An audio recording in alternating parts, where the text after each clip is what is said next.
is another. Hi, everybody. Another story. Good evening and welcome. We started studying chapter 33. We're in the middle. A short refreshment. Chapter 32, the Rabbi was speaking about that we are all one, all mankind. We are all together. Chapter 33, the Rabbi is speaking about the reason for joy. And the Rabbi began by explaining what it means from a Kabbalistic point of view that God is one. There is only one God. It doesn't mean that there is no other God, but it means there is God, but none else. I and you and all of creation is part of God. And therefore, we should be extremely happy that God has chosen us to represent him, to have choices to make as part of what God is. And this is the theme the Rabbi is going to continue and get even deeper into the second half of the chapter. In other words, you need to get used to the idea, and I was raised with that at a young age, that there are no separate entity outside of God. The table is God, the Jew hater is God, the fire is God, I am God, male, female, it's all the same. We are part of God, because if I'm not God, there is a limitation to God. It means God reaches up to where I am, and God has no limitations. So when God chose me to be here, it means I count. It means I have a purpose. If we are to summarize the idea of being part of God, it gives a person so much. And I'm going to share 4 points that I've saw. Number one, it lets you not be alone. What King David says, Gam ki elech, even if I walk through the valley of the shadow of death, I fear no evil, for thou art with me. You're never alone. There is a statement that a Jew is never alone. It's not a Jew. Every human being is never alone, because God is with us. So when someone says, I am lonely, I say to him, if you deny God, you're lonely. But if you're not, you're with God. So you're not alone. Number two, it gives us a very optimistic outlook at the universe. Because it's all God, it must be good. Sometimes it hurts. Sometimes our plans don't play out. Sometimes it does not follow the train of my understanding. In my understanding, good people should be rewarded. Wicked people should be punished. It doesn't always work that way. Well, guess what? Our mindset is not the ultimate common sense. And therefore, it doesn't always work. People get not well. People get married and they get disappointed. People want to have children. Not everybody is blessed. You can say to yourself, well, because I didn't do this, I didn't do that. Hasidic teaching looks at it from a different outlook. The Lubavitcher Rebbe was not, for example, as example, never was blessed with the children. Did that ruin his day? One day? Never. He was very happy. He would speak to children. He'd share. I was a child when I visited the Rebbe when I was 9.5. And the Rebbe spoke to me most of the time than my grandfather. My grandfather was well-known Chassid who came from Russia. And the Rebbe just asked him technical questions. But to me, the Rebbe spent 2/3 of the time we went together, my grandfather and myself. And the Rebbe spoke to me. Why? Because the Rebbe cherished children for reasons that I spoke on Shabbat. And therefore, it did not bother the Rebbe because he knew he's with God. Therefore, it's good. Therefore, whatever conditions, whatever situations I'm placed with, it's for a purpose, a good purpose. And therefore, do your best. The fact that someone else has a better car and the fact that someone else has a better, higher IQ does not make that person closer to God. And therefore, you have an optimistic view on the universe. This is what helps a Chassid live through so much challenge. Not because they don't care about comfort or or a good, comfortable life, or all the goods that will provide happiness. That's not the case. Many Hasidim are not blessed with all that makes us happy. Yet they are happy because they have an optimistic view on the universe as a world that God created and God had made. Number 3, we get to understand that there is no such thing, I fell off the bus. I'm here for a purpose. And every day of my life is for a purpose, because if there was no purpose, I wouldn't be here. I'm part of God. For God, there is no waste. As if you are to open up a camera or a phone. Phone might have 10,000 components, pieces. There is no extra screw there. They did not have an extra screw in the factory, and they said, let's just put it in there. And this way we get rid of more precious commodities. It doesn't work like that. Now, if a guy in Japan or an inventor we know that there was no extra pieces. Sometimes they give you features you don't like, but definitely it serves a purpose. God, when He created us and gave us not just the talents and the tools, but the time, the days, for a specific mission, and every day counts. So there is no such thing as let's take it off. Let's cut it out the calendar today. I'm not going to socialize. I'm not going to do what I'm supposed to. I'm just going to let that day go by. It doesn't work like that. Now, I'm not speaking about you. I'm speaking about myself, by the way. And number 4, when we realize that, it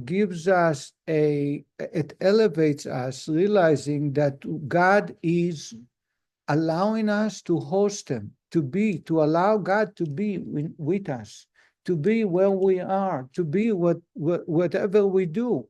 If I smile at someone, it is because God is watching and He wants me to do that. That's my purpose, because that's why I met that person. So I'm having an opportunity to please God. Imagine God is knocking on your door and says, can I spend a little time here just to warm myself up, to cool myself down, to give a cup of drink? You'll remember for the rest of your life. Unfortunately, we don't pay attention to the fact that every opportunity that we were given to serve God, we are pleasing God. And therefore, it should overshadow all the challenges and difficulties. I'm going to share with you a short story. This lesson is going to be less stories because I want to finish the chapter. But there is one story, a very powerful story. The Lubavitcher Rebbe had a doctor, a cardiologist, Dr. Ira Weiss. He said the following, and maybe I showed it in one of July, but definitely you can search it on YouTube. He turned to the Rebbe and he said, but the Rebbe used to socialize with him, speak to him while he was checking the Rebbe. In those days, he had to walk with the Rebbe and monitor his heartbeat. So the Rebbe suffered from a heart attack in 1977, in the fall of 77, on Shmini Atzeret, in the middle of the holiday. So the Dr. Weiss told the Rebbe that he has a problem. His wife complains that he spends too much time at the office, and he has no time for family, for his children. He was blessed with a son and daughter, I think, and he has no time. He does not give enough time. He was a very young, well-renowned doctor from Chicago, and he had a private practice, and he was an extremely successful doctor. And she felt that he's not giving enough time for the family. The Rebbe turned to him and he says, you should do what I do. Now, just to think about it, the Rebbe had not just the same problem, but much bigger, because the Rebbe was busy from people bothering the Rebbe from across the globe. And he spent many more hours in the office than Dr. Weiss. The Rebbe says to him that every afternoon he goes home and he has a cup of tea together with the Rebbetzin, with the Rebbe's wife. And he says that our tea time, the time he drinks tea, is as holy for me like the time I put on tefillin. In other words, just like when you do a mitzvah, you won't be bothered because you are communicating with God. When I communicate with my wife, the Rebbe says, and I drink the cup of tea together with her, There is nothing in the world that can bother me. Not the news, not an iPhone, not the friends, not the family, because it's holy. It's very, very precious.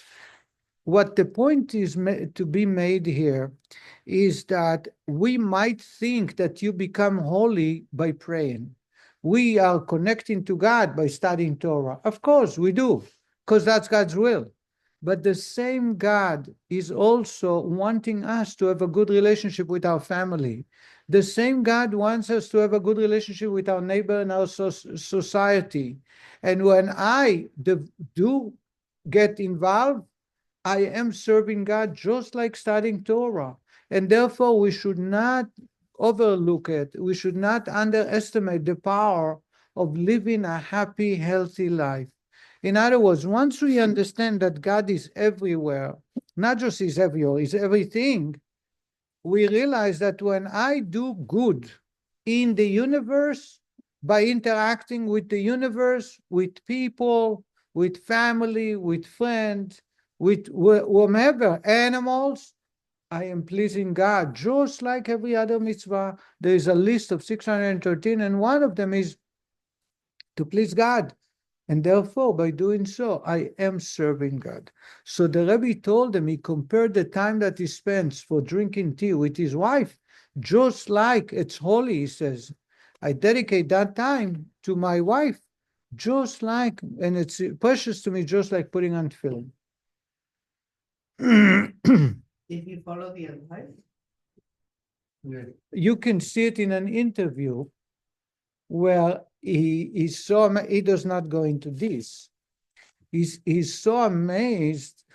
He says the Rebbe is the most practical human being I ever met, because he does not start to philosophizing me about how much time do I spend, who is right and who is wrong. The Rebbe give you a practical answer. He says if you make that holy, that's what it means. If you make that moment, that hour, that 45 minutes holy for your wife and children, nobody will be upset that the rest of the day you're busy at the office. We're drinking tea tonight.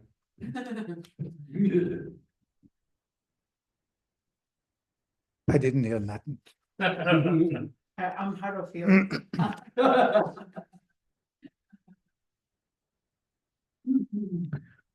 The Rebbe, so this is so far until now. The Rebbe continues the same theme, and I want to show you an introduction to what we're going to be speaking about. There is a phrase in prayer every morning. We say, Ashreinu, woe to us, how lucky we are, how great is our lot, how happy we are with our share. And we continue immediately with the Shema. It's in the morning prayer before the start of Hodu. And Hasidim, by the way, why? Because when, says the Rebbe, when you understand that God is everything and I'm part of God, it should bring so much joy that when you start your day, you have no reason to complain. You have no reason to pull you down. You have no reason to be inactive, because we are part of God, and God does not do, is not able, is not losing or missing anything. So if I have a health condition, if I was losing in a battle or whatever it might be, that's God. God is, I'm part of God. Therefore, I should be start the day with all the energy possible. Says the Rebbe, that's why you begin the words of the prayer with Ashreinu, with that phrase, as we're going to see. Hasidim have 4 different melodies singing that phrase, Ashreinu Ma Tov Chelkeinu, and in most of them we repeat the words, Ashreinu Ma Tov Chelkeinu. We repeat the words again and again. In other words, the idea that we start the day knowing that I'm part of God should motivate me to put aside all the difficulties and live the full life that God is. And therefore, there is nothing missing or nothing wrong. The fact that I'm hurt, the fact that I'm not as complete, the fact that I couldn't reach achieve my goals, lose weight, or wake up on time, etc., is something I need to work on without being unhappy. The rabbi is going to continue to say that that's why one of the last prophets is named Habakkuk. Habakkuk came and said that the entire Torah is based on one commandment. Live with faith in God. And let me explain what it means. When God came down to, when God gave the Torah to Moshe, he gave him 613 commandments. 500 years later, around 480 years later, King David comes and says, if you want to serve God, concentrate on 15 out of the 613. Next, after King David, 3 generations later, the prophet Yeshayahu says you don't even need 15, it's enough to have 6. His disciple, the next prophet, Micha, says you don't need 6, we can cut it to 3. Now it's already up. Comes another prophet by the name of Yeshayahu, same name, last Yeshayahu, and he says you don't even need 3, it's enough to have 2. Come Habakkuk and said only 1. By the way, I don't have the time and it's outside the scope of the class, but we know the King David's 11 is in chapter 15 of Psalm. Chapter 15 in Psalm is divided into 11 stanzas, 11 sections that enumerate 11 general commandments. And then come Yeshayahu, divided into 6, Micha to 3, and again Yeshayahu, last Yeshayahu to 2. Then come Habakkuk. Habakkuk is one of the very last prophets, and he says, not even 2, 1. 1 is enough. V'tzadik be'emunato yichyeh. A righteous man, meaning someone who wants to be perfect, be'emunah, be faithful with God, that's everything.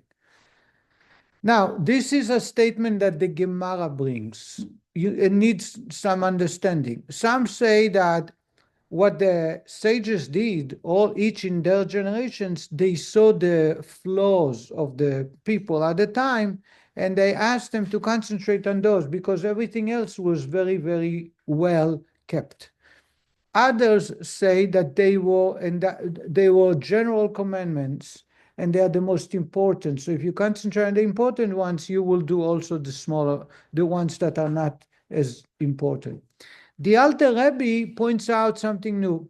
He says that in each time, what they did was finding commandments that were all-inclusive, that if you are sticking to those commandments, 11 of King David, 6 of Yeshayahu, 3, 2, it will have in it all of the commandments. Therefore says, we live after Habakkuk. It means one commandment. One commandment. Stick to that one. Which one is it? Lib tzadik be'emunato yichyeh. It's 3 words. You need to have faith in God. Faith, not just I believe in God, but accepting that God is everywhere and everything. He says once you do that, it will bring joy. Once you have joy, you are able to serve God. Without joy, God is not interested with your service. It's in the Torah. And therefore, the way to reach joy, despite all the difficulties, is when we have faith in God. The faith that the Rebbe is talking about, which is that God is everything and there is nothing outside of God. And that leads to one more point the Rabbi is going to make towards the end, and that is it possible for God to be happy? Is the idea of happiness. We strive to be happy. Is that correct? Is it possible for God to be happy? What do you think? Yeah, why do you say that? When we're doing what he wants us to do and his will is flowing through us and he's acting in the world and He's happy.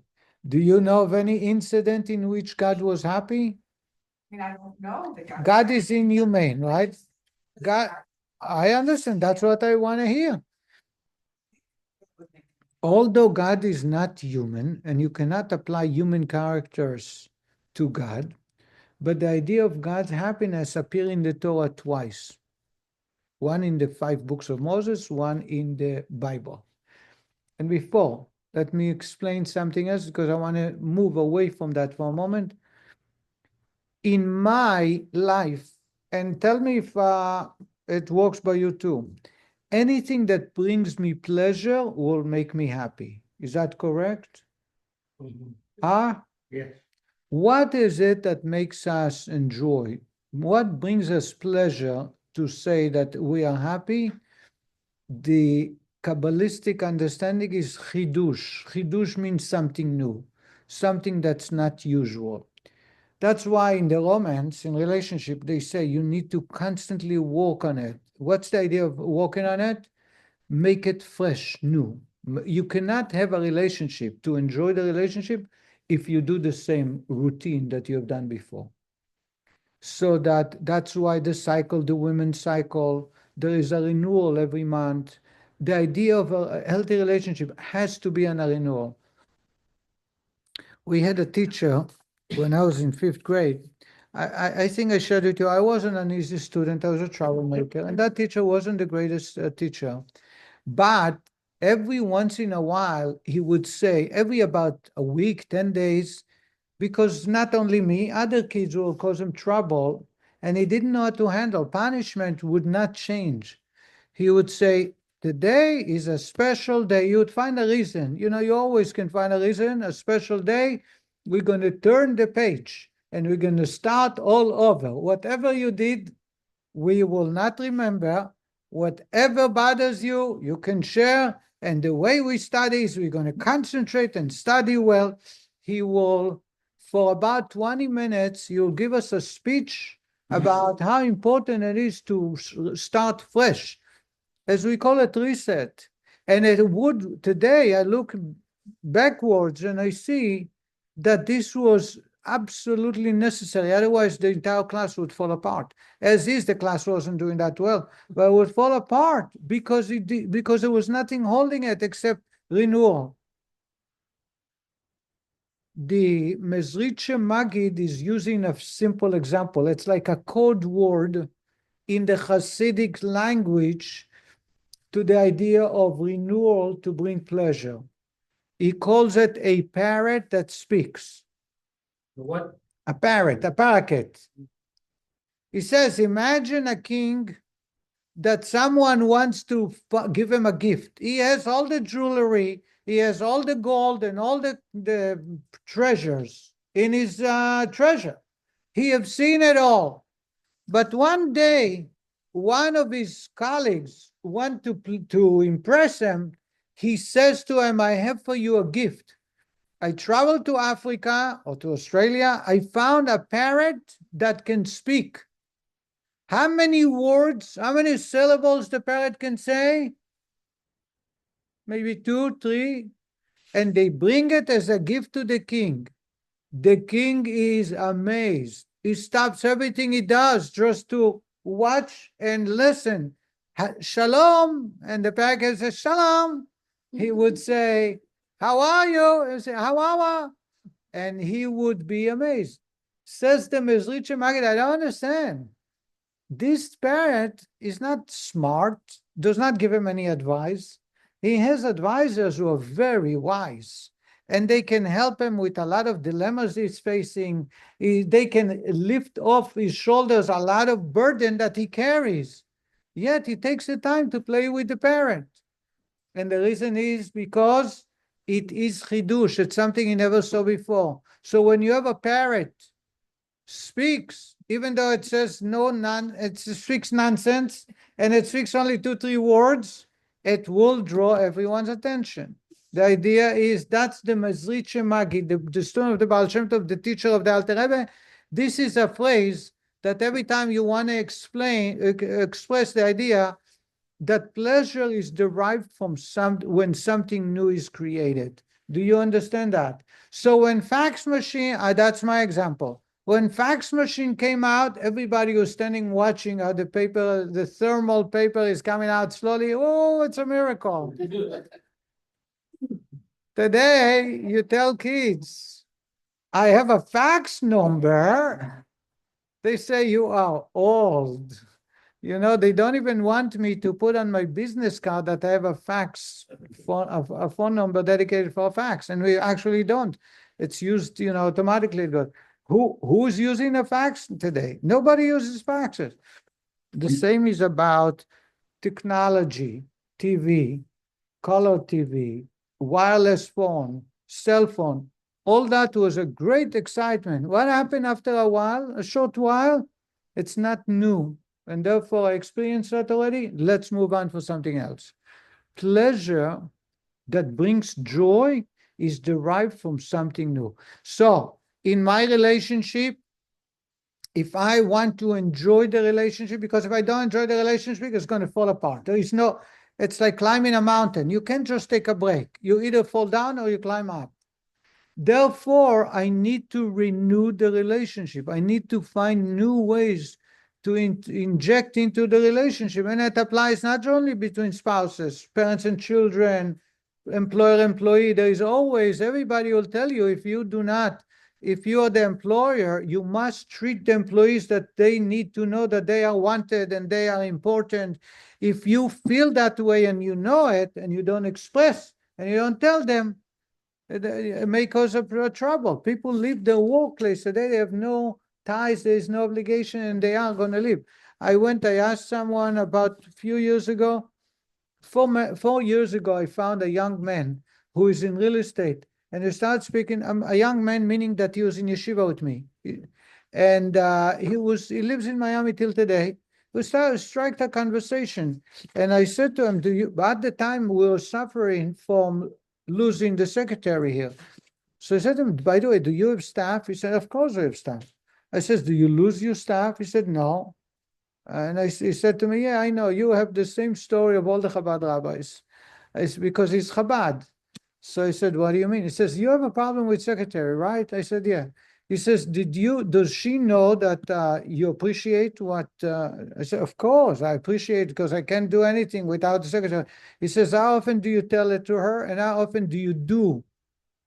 Incentivize, gifts, all kinds of things. I says, actually, to come to think, not a lot, because I didn't feel that is important. He says, that's where your trouble is. You know what? It changed my attitude. And the problem is almost gone since then. And the reason is because you have to constantly look for ways to renew the relationship. Back to our discussion.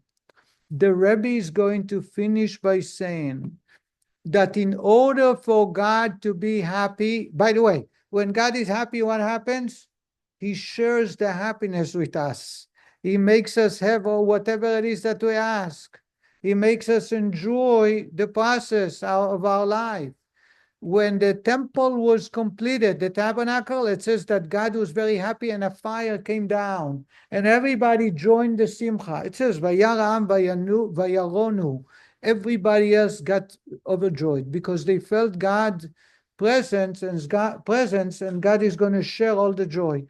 The next time it happens was, as I said, about 500 years later, King Solomon is dedicating a temple and he's asking God to show a sign that he's pleased. And a fire came down again, the same story. And they had great celebration of about 2 weeks. They actually celebrated on Yom Kippur. Anybody knew about it? No fasting, no synagogue, no cantor, no speeches from the rabbi. They were in Jerusalem feasting and sacrifices. They ate meat on the eve of Yom Kippur, on the day of Yom Kippur. This is after the Torah was given. And God says, the prophet comes to Solomon and the Jewish people says, don't worry, God is so pleased and so happy that he's granting you joy and happiness. Therefore, you don't need to afflict yourself. And it was accepted as a sacrifice, as an offering to God, the fact that you did not fast, but ate meat and drank wine. In other words, God says that if I serve God by living happy, I am actually bringing something new to God, something that wasn't there before. And therefore, the greater the challenge, the greater opportunity for me to bring joy to God. And if I bring joy to God, God will share the joy with me. So when I go to someone else's celebration, a bar mitzvah, a wedding, birth of a child, I'm sharing the simcha. It makes me happy, but it's not my child.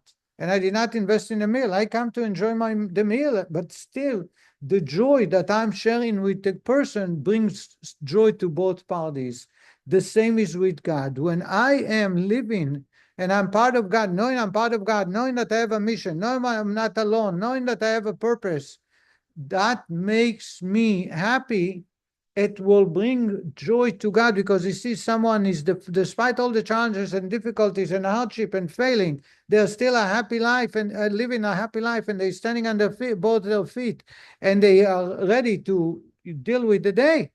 What happens is it brings joy to God, and therefore it will bring joy to us, will bring blessings to us. So if I'm to ask, someone asks me, how can I receive God's blessings? The answer is simcha, joy. Nothing is as close to bringing God's blessings like simcha. You can come to the Torah and say a prayer, you can study Torah, it's all good, you connect to God, there is no doubt. But the deepest and the greatest connection to God is through joy. If I go to synagogue and I pray, I connect to God. If I go to study Torah like we do now, I connect to God. But if I go to the field and I plow the field with a tractor and I enjoy myself, and it says, I am here in God's universe doing what's right and following God's instructions, not to mix two species and not to cheat on people and to share my blessing with others, I am closer to God than anything else. And that's why the Rabbi is going to say there is a verse. It's one of the 12 verses that we say that God and the Jewish people rejoice equally with the action of a Jew. In other words, when I do God's will, God will be joyous, and then He will bring me most reasons to be joyous. You think is it both Amuna and Bitachon, or is it or Bitachon? You're really So when you say Emunah and Bitachon, I don't know what you're referring to. Here, what the rabbi is introducing Emunah is the idea that everything is God. I am God, you are God, the table is God, everything is God. So I guess they're I think they're the same though. that's the Hasidic understanding of Emunah, is in this idea. So it's totally different than what usually Emunah and Bitachon refer to. Emunah is have faith in God. We are not just have faith in God. We are God. I'm God. Therefore, nothing bad can happen to me as long as I follow God's instructions. If I get on the highway and say God is taking care of me, I'll pay for that, God forbid. But as long as I do what's on my part, it's amazing. It's a little bit out of the discussion here, but if you study the Rebbe, the way the Rebbe responds to people with great challenges, and the Rebbe does not make, so to say, magic. It doesn't say, I'll pray for you and the problem will be gone. Or the Rebbe does not say, it's it will change if you stop speaking bad and lashon hara. The Rebbe just say, you realize that you are in God's world. You are a flower in God's garden, and He cares about that. And therefore, when we understand we need to live a joyous life so we can get the nutrition from God, and God pays attention to us. By doing so, imagine a flower that does not open up. The gardener don't pay attention to it. There is another next to it, a flower that shines with bright colors.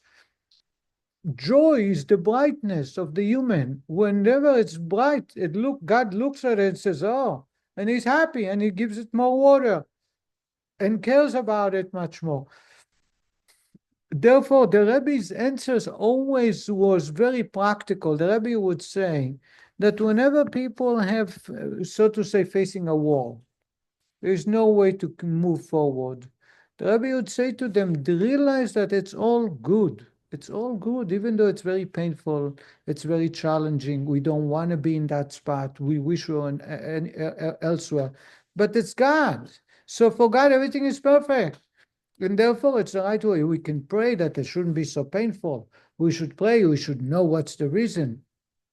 But sometimes God chooses to share, sometimes not. But the reality is that joy must be there because we're part of God. So I'm not sure if it can be fitted with the idea of emunah and bitachon. It's a whole different component.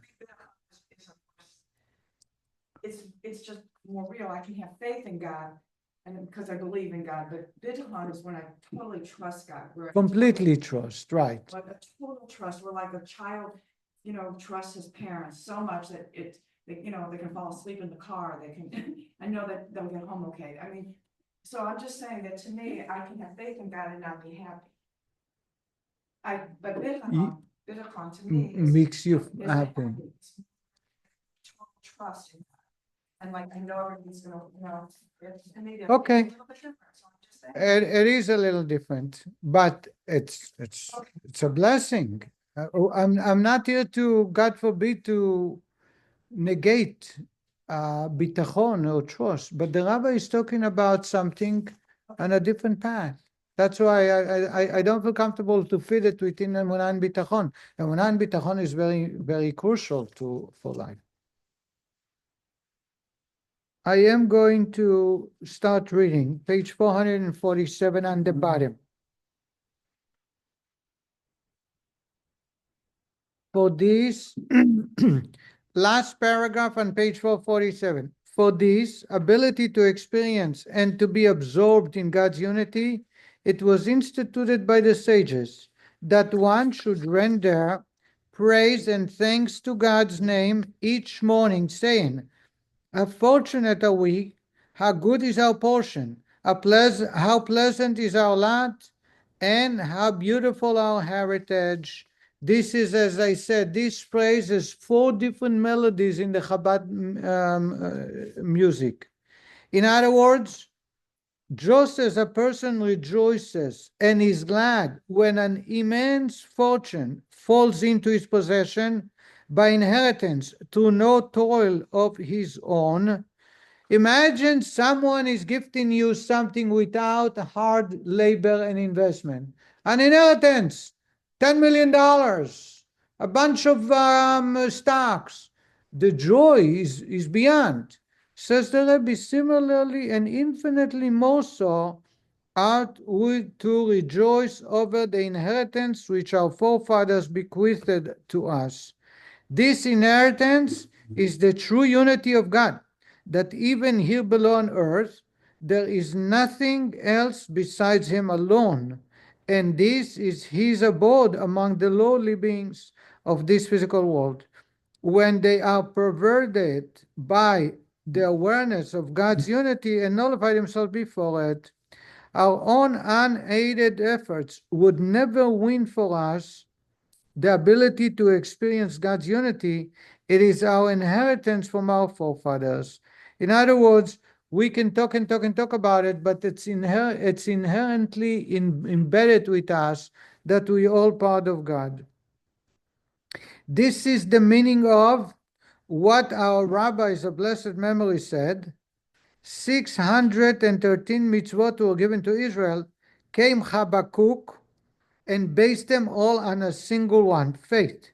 As it is written, a tzaddik lives by his faith. This means, I continue page 449, it is as if all the mitzvot, all the commandments, consisted of this one mitzvah of faith alone, and through faith alone, one will come to fulfill all the 613 commandments.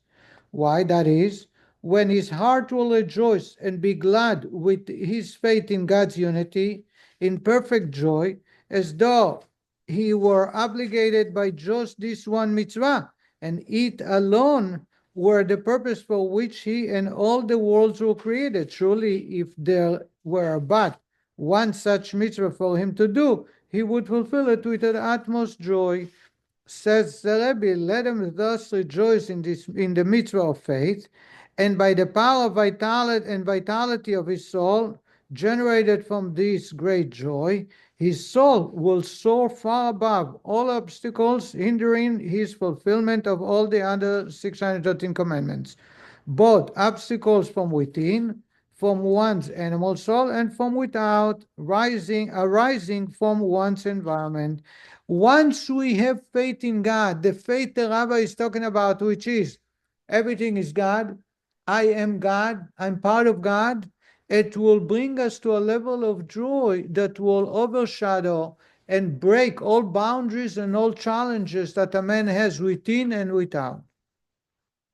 Being thus imbued with the awareness of God's true unity, he will be able to overcome any obstacle hindering him from carrying out the mitzvot.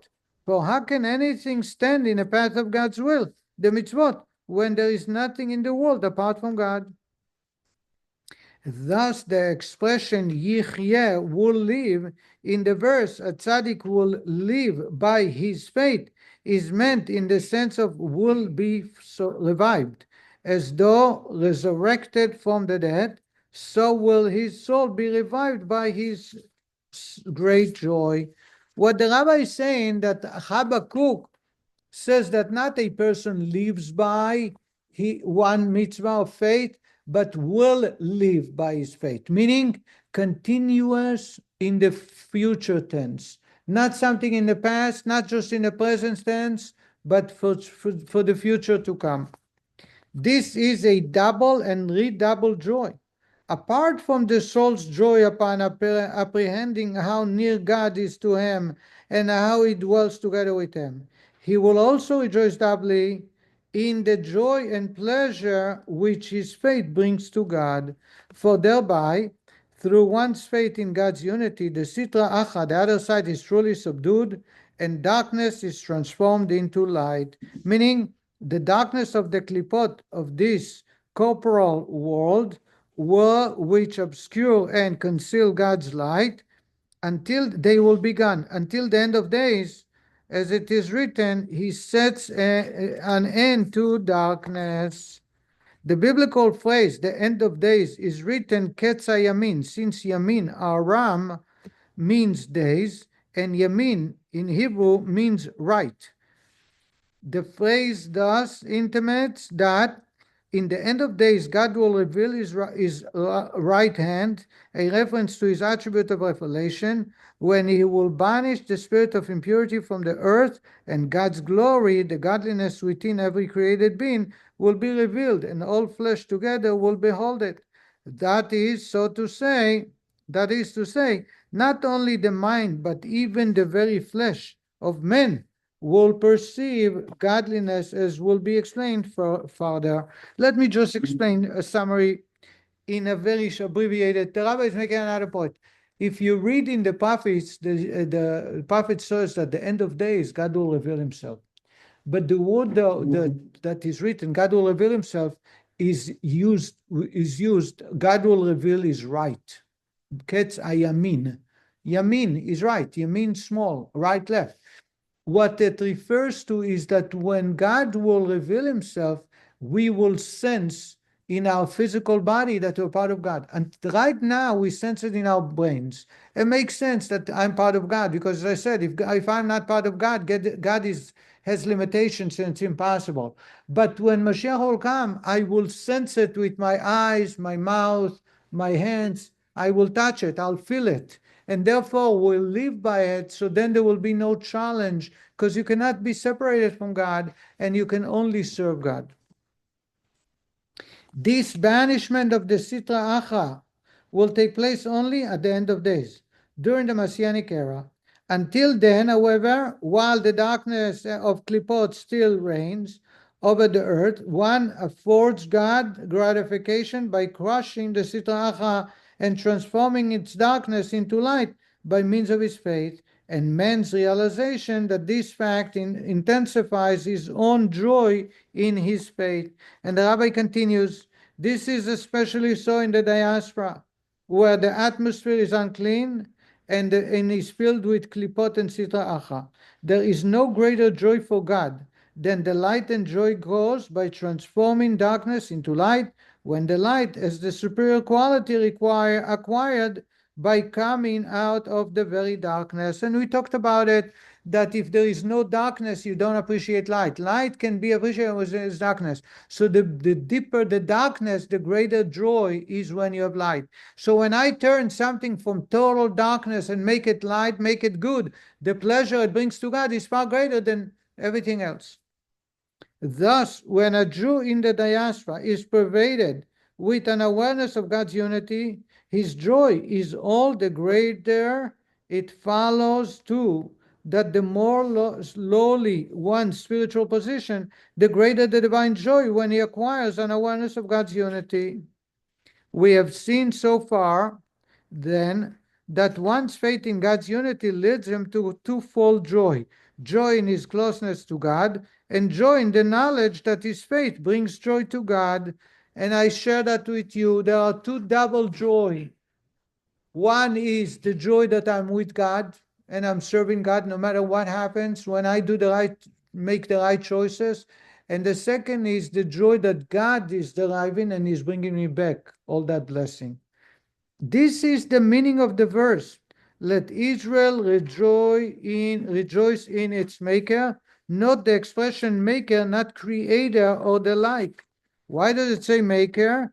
Whoever is of the seed of Israel ought to rejoice in the joy of God, who is happy and joyous with his abode among the creatures of the lower spheres, who are on the level of actual physical asiya. What the rabbi is saying is we are the lowest of the low, and therefore when we serve God and please God, the joy is far greater. Imagine you have a parrot that speaks to a human and speak for the first time they see it. It's a very, very not natural, and not, therefore it does not give any wise advice, but yet it will draw their attention. The word translated in this maker, be'osav, shares a common root with Asiya, the lowest level of creation. The worlds are divided into 4 levels. The last one is Asiya.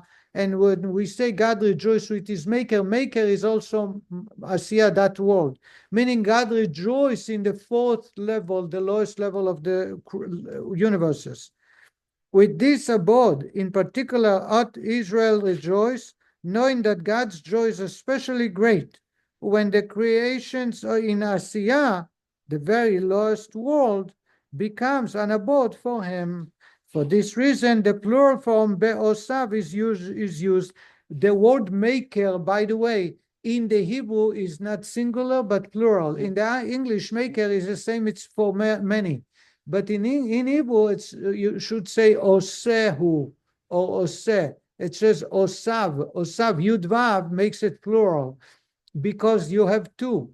Two are affecting each other. We, without joy of service of God, affect God and bring him joy. And then God, with his joy, affecting us and bring us blessings. So therefore, the main theme of this chapter, the Rabbi wants to share with us that even if I'm not holy, I don't speak Hebrew, I'm not in synagogue too much, I should have all the reasons to be extremely joyous and realize that actually it's the greatest way to serve God. The literal meaning of the verses, let Israel rejoice in its makers. Why they use a plural expression in reference to God? The Alter Rebbe explains that since God is spoken of herein as the maker of the world of Asiya, the domain of Klipot, whose natural nature is arrogance and therefore separation and self-centeredness, the divine creative power is referred to in the plural, for it is fragmented, so to speak. There is a multitude of created beings, each separate from the other, each animated by divine creative power, hence a plurality of makers, so to speak. But this fault becomes a cause for still greater divine joy when these separate beings are at the level of Asiya unite in God's unity. This unification of creation is another achievement of man's faith in God's unity. For this faith subdues the Sitra Achra, which causes disunity. As stated above, it is the earlier darkness which enhances the light that replaces it. Thus, the greater the darkness, the more superior the subsequent light is.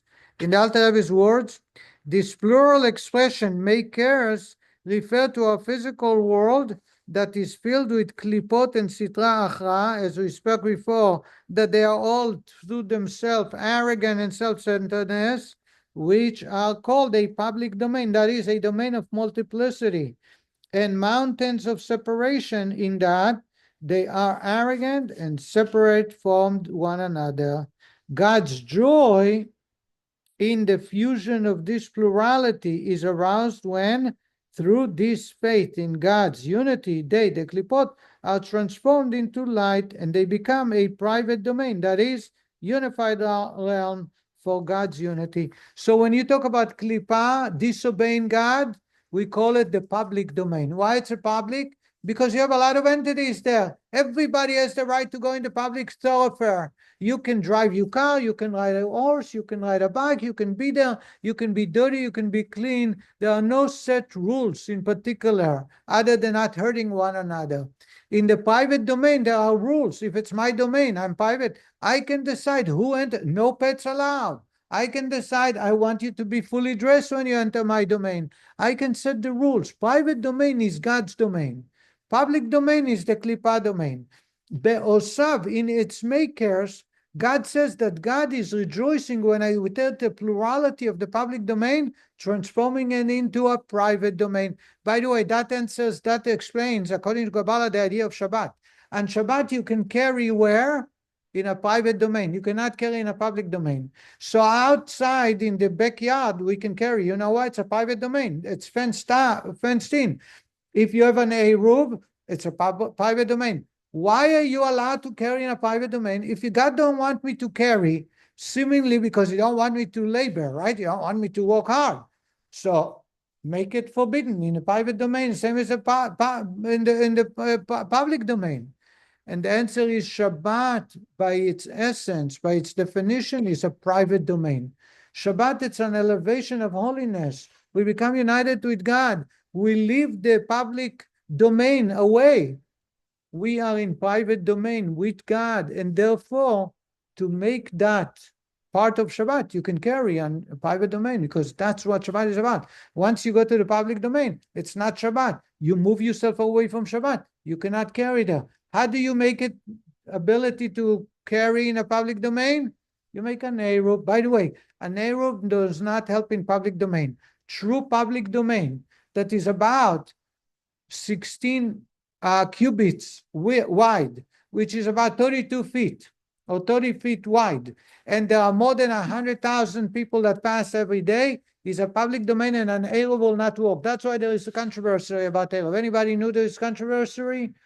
In Manhattan, according to majority, there is, especially the 5th Avenue, 6th Avenue, there is no way you can have an eruv because that's a true public domain.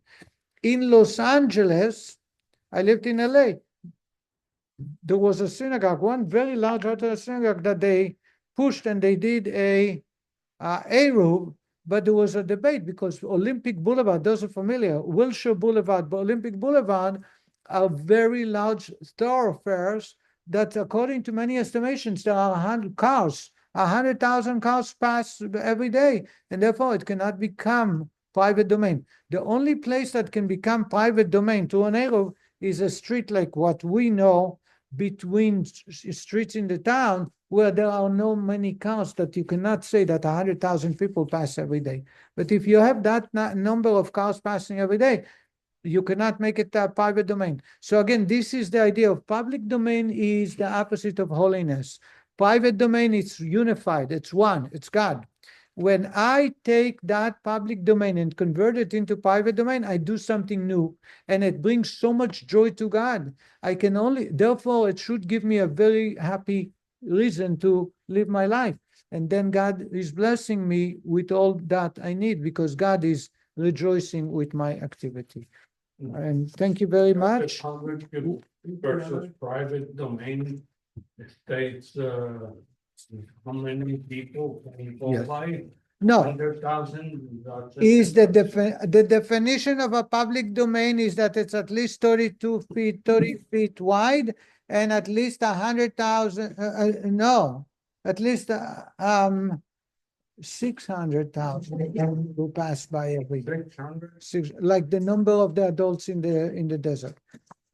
We'll continue next week, chapter 34. Chapter 34, the next 3 chapters will concentrate the idea is, how am I united with God? How do I live with God together in every part of my life? Thank you so much, everybody.